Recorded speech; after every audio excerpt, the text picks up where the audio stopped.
अस्सलाम वालेकुम। हमारी इज़्ज़तदार माँ और बहनें, बुज़ुर्गान कौम और मिल्लत, गयूर नौजवान साथियों, मेरे अज़ीज़ दोस्तों और मेरे मजलिसी रुफ़क़ा, मैं आप तमाम का शुक्रगुज़ार हूँ कि आपने अपना कीमती वक्त निकाल कर आज के इस मजलिस इत्तेहादुल मुस्लिमीन के इंतखाबी जलसे में शिरकत की। मैं पहले आपको बताना चाहूँगा कि अहमद बलाला साहब की नुमाइंदगी पर बहैसियत MLA के उन्होंने मलकपेट असम्बली हलक़े में 5 साल में 16 बस्ती दवाखाने क़ायम किए। और आप जानते हैं कि बस्ती दवाखाने के क़ायम होने से यहाँ पर आपको फ्री में इलाज होता,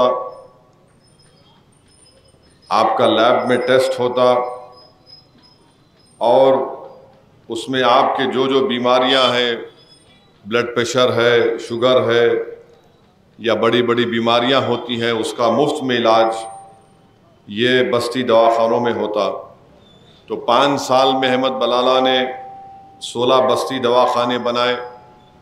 फिर आपके यहाँ पर सामने जो दवाखाना है, गवर्नमेंट का हॉस्पिटल है, वहाँ पर अहमद बलाला ने ऑक्सीजन का इंतज़ाम करवाया, वहाँ पर उसको अच्छा किया।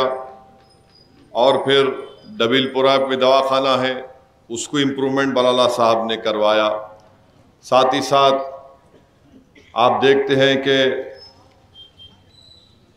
हैदराबाद मेट्रो वाटर सप्लाई के में बलाला साहब की नुमाइंदगी पर 74 करोड़ के डेवलपमेंट के काम हुए। इलेक्ट्रिसिटी में 5 साल में 240 करोड़ के काम बलाला साहब ने करवाए। आसरा पेंशन आज मलकपेट असम्बली हलक़े में 33,433 लोगों को आसरा पेंशन मिल रहा है। BC लोन 3 करोड़ की लागत से BC पेंशन दिया गया। दलित बंधु 10 करोड़ जुमला दलित बंधु मलकपेट में दिया गया। शादी मुबारक और कल्याण लक्ष्मी में 65 करोड़ के चेक कल्याण लक्ष्मी में और शादी मुबारक में बलाला साहब ने दिलवाए। चीफ मिनिस्टर रिलीफ फंड में अगर कोई गरीब को इलाज कराना है तो बलाला साहब ने मेहनत करके अपने लेटर के ज़रिए नुमाइंदगी करके 16 करोड़ 70 लाख के CMRF के चेक बलाला साहब की नुमाइंदगी पर यह काम हुआ। और आप जानते हैं कि जब से बलाला साहब को आपने अपने दुआओं से और वोटों से MLA बनाया, मलकपेट में अल्हम्दुलिल्लाह कोई हिंदू मुस्लिम का झगड़ा नहीं हुआ। बलाला साहब ने कभी भी इस बात को नहीं देखा कि मैं काम मज़हब की बुनियाद पे करूँगा। अहमद बलाला ने हमेशा जो गरीब को गवर्नमेंट की स्कीम से फ़ायदा हो सकता, बलाला साहब ने वो काम करवाया। हमने मलकपेट में हिंदू मुस्लिम भाईचारगी को मजबूत किया। हमने दलितों को, बैकवर्ड क्लास के हमारे भाई बहन को साथ लेकर एक खुशगवार माहौल को मलकपेट में पैदा किया। ये काम मजलिस के रुकने असम्बली अहमद बलाला ने किया। तो मेरी आपसे ये गुजारिश है, अपील है कि 30 नवंबर के दिन आप तमाम लोग निकल कर अहमद बलाला के हक़ में पतंग के निशान पर बटन दबाकर आप ये काम करवाइए। और तीसरी बात जो मैं आपको बताना चाह रहा हूँ, अहमद बलाला ने जब कोविड के 2 वेव आए थे, उस वक्त ना BJP थी ना कांग्रेस थी। अहमद बलाला ने अपने तरफ से कई गरीब लोगों को फूड किट पहुँचाया। ऑक्सीजन के सिलेंडर की ज़रूरत थी, ऑक्सीजन के सिलेंडर का इंतज़ाम करवाया। कई लोगों को हॉस्पिटल में बेड नहीं मिल रहा था, अहमद बलाला ने हॉस्पिटल में उनको बेड दिलवाया। तो आज आप देखते हैं कि मजलिस का ये जो हमारा MLA है, आपकी हर ज़रूरियात की चीज़ को आप तक पहुंचाने के लिए अहमद बलाला दिन रात आपके दरमियान में रहता है। मैं आज इस मौके पर शुक्रिया भी अदा करना चाहूँगा तमाम मजलिस के मेरे उन साथियों का, उन अरकान का, उन रुफ़क़ा का कि उन्होंने भी अहमद बलाला के साथ कंधे से कंधा मिलाकर मेहनत की। और आज आप उसका नतीजा देख रहे हैं कि मलकपेट में आप कहीं पर भी चली जाइए, चाहे वो कट्टर बीजेपी का हो या कोई पार्टी का हो, वो हमेशा ये कहता है कि बलाला काम करने वाला है और मजलिस के लोग काम करते हैं। ये नहीं देखते कि कौन किस मज़हब का है, आज दलित है या बीसी है या मुसलमान है। आज मुझे काफ़ी ताज्जुब हुआ कि बीजेपी के जो लीडर हैं, किशन रेड्डी का बयान देखा, जो तेलंगाना के प्रेसिडेंट हैं, वो ये कह रहे हैं कि बीजेपी अगर पावर में आएंगी तो हम पुराने शहर में घरों को बुलडोज़र लगा देंगे। आप बताइए कि क्या नफ़रत है इनको पुराने शहर से। इनसे पहले उनका एक प्रेसिडेंट था, उन्हें बोला मैं सर्जिकल स्ट्राइक करता हूँ पुराने शहर पे, उसको नहीं हुआ, उन्हें टाइम हो गया। अब इन्हों आके बोल रहे मैं बुलडोज़र इस्तेमाल करता हूँ जैसा यूपी में इस्तेमाल किया गया। हम बीजेपी के लोगों को बताना चाह रहे हैं कि यहाँ बुलडोज़र काम नहीं करता, यहाँ मोहब्बत काम करती है। यहाँ तुम्हारी नफ़रत काम नहीं करती, यहाँ मोहब्बत काम करती है। तुम नफ़रत की राजनीति करते हो, तुम तोड़ना तुम्हारा काम है। बुलडोज़र ला के घर को तोड़ देंगे। अरे क्यों तोड़ेंगे घर को आप? किसी का बसा बसा घर आप तोड़ना चाहते, आपको वोट नहीं मिल रहा तो वोट कैसा लेना चाह रहे? हम बुलडोज़र से घरों को तोड़ देंगे पुराने शहर के। ये नफ़रत की बातें बीजेपी करती है। और कांग्रेस क्या बोलती है? कांग्रेस बोलती मजलिस बीजेपी से मिली हुई, इन्हों हमारा घर तोड़ने की बात कर रहे, इन्हों बोलते मैं इनसे मिला हुआ हूं। और कांग्रेस पार्टी और बीजेपी का चेहरा मैं आपको बताना चाह रहा हूं।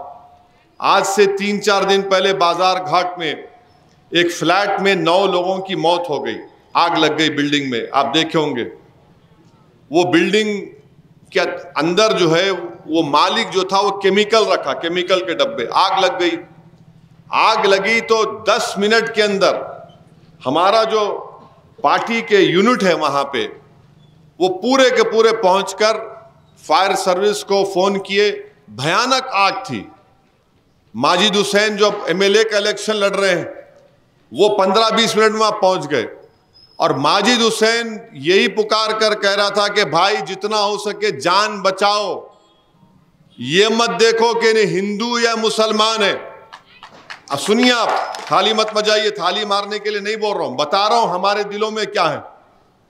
तकरीर कर आप बोल सकते, मगर अगर आग लगी हुई है, भयानक आग लगी हुई है, उस वक्त मजलिस के लोग माजिद हुसैन की जबान से निकल रहा मियां जान बचा, इमरान जान बचा, ये मत देख कि हिंदू है मुसलमान है। इमरान मजलिस का एक वर्कर है, मेंबर है, वो 18 महीने के एक बच्चे को फायर सर्विस वालों के साथ निकाल के लेकर आया।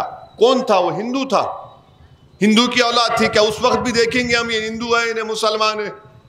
कम से कम 15-20 लोगों की जान मजलिस के लोग बचाए, फिर लाशा निकाले, कपड़ों में डाल के उन लाशों को उस्मानिया को पहुंचाए।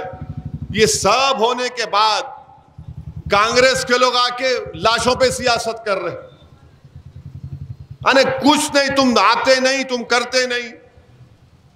कि वहां बीजेपी के सदर आए, नहीं ये पूरे इलीगल घर आए, तोड़ देना। अरे वहां मर गए भाई, 9 लोग मर गए, एक खानदान के 8 लोग मर गए। नहीं वहां के आके पॉलिटिक्स करेंगे, हिंदू मुस्लिम करेंगे। अरे मजलिस आग लगी हुई है, कूद के निकाल रहे बच्चे हमारे, कोई नहीं देख रहा कि उन्हें मुसलमान है हिंदू है। अरे आग, घर में आग लगी तो क्या झांक के देखते इसका नंबर क्या है, घर पे नाम क्या है? जितना बचाना है कोशिश किए। 15-20 लोगों को, वो बच्चा सलमान एक वीडियो बनाया, देखो आप, उसमें हमारे हिंदू भाई ऐसा हाथ जोड़ के बोल रहे मजलिस के लोग 15 मिनट में आ गए, जान बचाए। आप बताइए ये काम मजलिस करती आई है। मैं इसलिए कह रहा हूं कि हमारे हिंदू भाइयों में, दलित भाइयों में, बैकवर्ड क्लास के भाई बहनों में ये बीजेपी कांग्रेस बोलती नहीं दुश्मन। अरे कहीं क्यों दुश्मन रहेंगे हम किसी के दुश्मन नहीं है। हम भी इज्जत से जिंदगी गुजारना चाहते, दूसरों को भी बोलते आप भी इज्जत से जिंदगी गुजारो। हाँ, हम बीजेपी के खिलाफ थे, जिंदगी भर रहेंगे इंशाअल्लाह ताला खिलाफ उनके। कांग्रेस है, कहां थी कांग्रेस? 5 साल गायब थे, अब अचानक एक पैराशूट से ऊपर से छोड़ दिया मलकपेट में उसको लाके यहां पे। अब वो बेचारा परेशान है, समझ में नहीं आ रहा उसको, मगर आ गए, हम ऐसा कर देंगे, हम वो कर देंगे। अरे भाई, जो काम कर रहा मलकपेट में, जो सबको मदद कर रहा है, वो वोट का हकदार है। अब इन्हों दूल्हे भाई की तलवार बन के इन्हों बीजेपी आ रहे, इन्हों कांग्रेस आ रहे, हम वो करते, हम बुलडोजर लगाते, इन्हों मिले हुए हैं। तो मेरी आप तमाम से अपील है कि मजलिस इस तरीके से काम करती है। हमारा काम यही होना चाहिए कि हम इंसान को बचाए, और अच्छा मुसलमान वो है जो अच्छा इंसान होगा, वो अच्छा मुसलमान होगा। और हमारा काम यही, जो काम हम करते आए, इस काम को मलकपेट में और तेजी से आगे बढ़ाना है। मेरी आप तमाम से गुजारिश है, अपील है कि 30 नवंबर के दिन सुबह सुबह अपने घर से निकलिए, अपना एक एक वोट का सही इस्तेमाल करिए, पतंग के निशान पर बटन दबाइए। बलाला को कामयाब करना है, बलाला को अब कामयाब करना है। फिर मार्च में मैं आता हूं आपके पास, अभी उनको वोट डालो, मेरे को बोलो ना को आप। तो बलाला अच्छा है, मैं उतना अच्छा नहीं हूं, मगर बलाला बहुत अच्छे है। बलाला को कामयाब करिए, दबा के वोट डालिए, एक भारी अक्सरियत से अहमद बलाला को कामयाब करिए। देखिए, हम लोग 5 साल मजलिस के जिम्मेदार मलकपेट में काम किए, तो आज एक इम्तिहान है। 5 साल के बाद हमारा इम्तिहान होता, और इसमें क्या पेपर भी लीक नहीं होता, ना गाइड है, कुछ भी नहीं है इसमें। आप 5 साल मेहनत करें तो आप एग्जाम में पास होते। अब ये कांग्रेस बीजेपी वाले क्या 15 दिन पहले हम आके इम्तिहान लिखेंगे। बाबू, 15 दिन में इम्तिहान पास नहीं होते। आपको 5 साल काम करना पड़ता, लोगों का दिल जीतना पड़ता। और मैं देख रहा हूं कि जहां कहीं भी बलाला साहब के साथ दौरा करते, लोग बोलते हाँ बलाला बलाला काम किए। मजलिस के अराकीन, हमारे कॉरपोरेटर जा रहे, मिनहाज है, दूसरे जिम्मेदार जा रहे, तो बोलते हैं देखो काम हो रहा है। तो मेरी आप तमाम से अपील है कि आप इन बातों पर गौर करिए। जो बाजार घाट का वाक़या, हमारा कॉरपोरेटर 10-15 मिनट पहुंच गया कॉरपोरेटर, वहां जाकर जितना हो सकते किए हम लोग। तो ये मिसाल है, काम करने का तरीका है। दूसरे पार्टी के लोग खाली बस फोटो लेना, फेसबुक पे लाइव आना, एक वीडियो बना के डाल देना, मजलिस को गाली दे देना, इनका इतना ही है। ना कुछ जमीन पे आते, ना तकलीफ उठाते, ना पसीना बहाते, ना जेब को हवा लगने देते।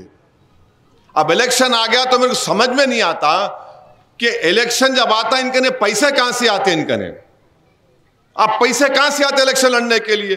अब हम तो बदनाम हैं, हम तो गुंडे हैं, पूरे दुनिया का पूरा माफिया अमेरिकन है, ये सब दूध के धुले हुए हैं। अरे भाई, तो तुम्हारे कौन रोका 4 साल काम करने? कौन रोका आपको? आप काम करना था ना। हम पूरा हैदराबाद खा गए, ठीक, चलो खा गए, चलो आप बोले तो खा गए, मगर आप क्या करें? आपका क्या नीयत है? आपकी कुछ नहीं है, खाली खड़े रहो तकरीरों में, जलसों में, पेट भर के गाली देना। ऐसा दिखता कि पेट भर गाली दिए तो इनको रात में नींद आती मजलिस को। तुम्हारे गाली देने से हमारे को कोई फर्क नहीं पड़ता, कुछ फर्क नहीं पड़ता। एक शेर जंगल से गया तो कई जानवर पुकारते आ रहा बोल के, वो हाल है तुम लोगों का। हम काम की बुनियाद पर आवाम के दरमियान में जाते रहे, आज भी जाएंगे। और मलकपेट की आवाम जानती है कि मजलिस यहां पर काम कर रही है, मजलिस मलकपेट को डेवलप कर रही है। और डेवलपमेंट की एक और मिसाल है आईटी टावर। मुसाराम बाग के पास आईटी टावर 1100 करोड़ की लागत से इंशाअल्लाह वो आईटी टावर मुकम्मल होगा 1-1.5-2 साल में। आप बताइए किसका फायदा होगा उसमें? उसमें गरीब बच्चे ही जाएंगे ना, पढ़े लिखे बच्चे स्टार्टअप जाके शुरू करेंगे, उनको फायदा होगा। हम जिंदा भी नहीं रहेंगे मगर वो आईटी टावर तो रहेगा। ये काम मजलिस इत्तेहादुल मुस्लिमीन कर रही है। इसीलिए मजलिस के मुखालिफिन के पास दिखाने को कुछ नहीं है, वही 20 साल पुराने खट्टे डायलॉग इनके पास, वही खट्टे डायलॉग, वही गालियां, वही पुराने इल्जामात, नया कुछ है ही नहीं। बस नया क्या है, उसको थोड़ा लच्छेदार गुफ्तगू करके फेंक देना। अरे भाई, तुम गुफ्तगू में भी हमसे मुकाबला नहीं कर सकोगे। तो खैर बहरहाल वो एक अलग बात है, मगर आज आपसे मैं अपील कर रहा हूँ, तमाम राय दहिंदगान मलकपेट से मेरी अपील है कि एक एक वोट का सही इस्तेमाल करिए। जो लोग आपका काम नहीं करते, जिसके दिलों में आपकी मोहब्बत नहीं है, जो आपको आपके बुरे वक्त में आपका साथ नहीं देते, आप उनको वोट मत दीजिए। अहमद बलाला मंजलिस को वोट दीजिए, जो हमेशा आपकी खिदमत के लिए तैयार था, जो हमेशा आपका काम करती आए, और ऐसी पार्टी का साथ दीजिए जो आपने आजमा लिया उनको, आपने आजमा लिया उनको और आपने देख लिया कि किस तरीके से वो काम करते हैं। यकीनन हम में कमजोरियां हैं, यकीनन हमसे गलतियां भी होंगी, और इंशाल्लाह हमारी कोशिश होगी कि उन गलतियों को दोहराया ना जाए। मगर आपसे अपील है कि 30 नवंबर के दिन निकल कर अपने एक वोट पतंग के निशान पर बटन दबाइए। और आपके पास अगर इलेक्टोरल ID कार्ड नहीं है तो आप के पास ड्राइविंग लाइसेंस होगा, या फिर आपके पास या आधार कार्ड होगा, या फिर बैंक की पासबुक होगी फोटो के साथ, पासपोर्ट होगा। ऐसे 8-9 डॉक्यूमेंट्स हैं, आप लेकर जाइए। मेरी गुजारिश ये है उन तमाम मर्द हजरात से कि अपनी फैमिली को साथ लेकर जाकर वोट डालिए। मेरी गुजारिश है मजलिस के मुहिबान से कि पहले अपना वोट डालिए आप। अक्सर क्या होता है कि हम सब सारी दुनिया को बोलते वोट डालो, खुद का वोट नहीं डालते। मैं आजमा के देखा हूं, शाम में 4 बजे 4:30 5 बजे उंगली दिखाओ तुम्हारे, बोलते मजलिस के नौजवानों वोट ही नहीं डाले अपना। आप सबको बोल रहे, तो पहले अपना वोट डालिए, पोलिंग परसेंटेज को बढ़ाइए, और अहमद बलाला और मजलिस को एक बड़ी अक्सरियत से इंशाअल्लाह मलकपेट की असेंबली कॉन्स्टिट्यूंसी से कामयाब करिए। बहुत बहुत शुक्रिया।